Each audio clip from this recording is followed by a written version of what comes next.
ये जानता हूँ कि ये लोकतंत्र को कमज़ोर करने की कोशिश है। जो लोग जनता के वोट पर चुनकर आते हैं और जनता के वोट के चुनने के बाद नोट के दम पर विधायकी से इस्तीफा देते हैं, वो क्यों देते हैं?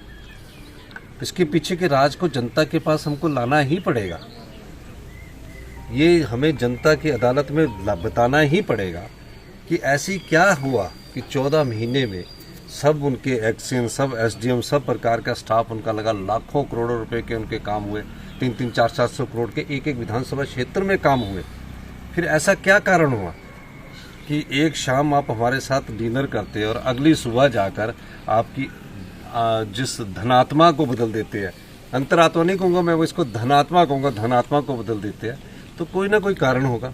चलो राज्यसभा की वोट में आपने बीजेपी के प्रत्याशी को वोट डाला, बजट में क्यों नहीं आए आप? आपको बजट में आना चाहिए था। बजट जनता से जुड़े हुए था, लोगों के लिए था।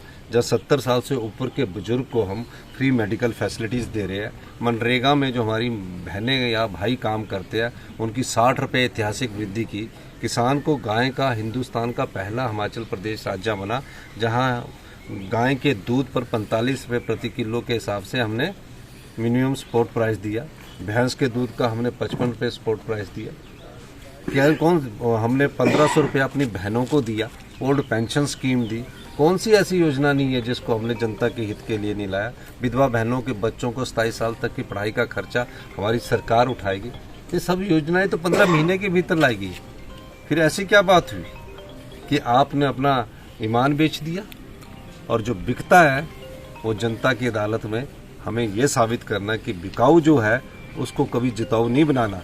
जो बिकेगा वो निश्चित रूप से मैं कह सकता हूँ कि आने वाले समय में जनता की भावनाओं को ठेस पहुँचाएगा। अभी सुबह से आपके सामने लोगों को सर, ये चुनाव हुए सर, जैसे बड़ा ध्यान सभी राजनीतिक दृष्टि से भारतीय जनता पार्टी ने जो लोकतंत्र की हत्या करने की कोशिश की गई है, जनता के वोट पर तो वो चुनाव जीत कर नहीं आए, नोट के दम पर सत्ता हथियाने की कोशिश करते हैं।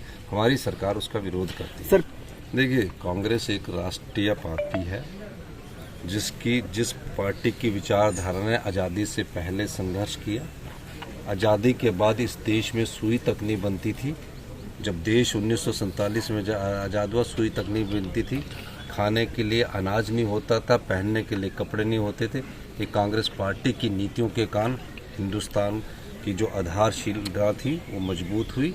और जब देश में एकता और अखंडता की बात हुई तो इस देश में कांग्रेस पार्टी के 2 प्रधानमंत्री, एक मुख्यमंत्री, पूर्व मुख्यमंत्री और कितने कार्यकर्ताओं ने देश की एकता और अखंडता के लिए बलिदान दिया। ये वो पार्टी है जो बलिदानों की पार्टी है और बलिदान की विचारधारा कांग्रेस पार्टी की विचारधारा में सम्मिलित है। ऐसी कोई परेशानी नहीं है। जयराम जी को जो सत्ता की भूख है ना, जो सत्ता की भूख है वो बहुत ज़्यादा लगी है। इसलिए जयराम ठाकुर जी को लगता कि किसी न किसी तरह से जनता ने तो नकार दी है, नोट के दम से जैसे और प्रदेशों में कुर्सी हथियाने की कोशिश हो रही है, उस ढंग से वो भी कोशिश कर रहे हैं। सिटी चैनल के लिए ज्वालामुखी से पंकज शर्मा की रिपोर्ट।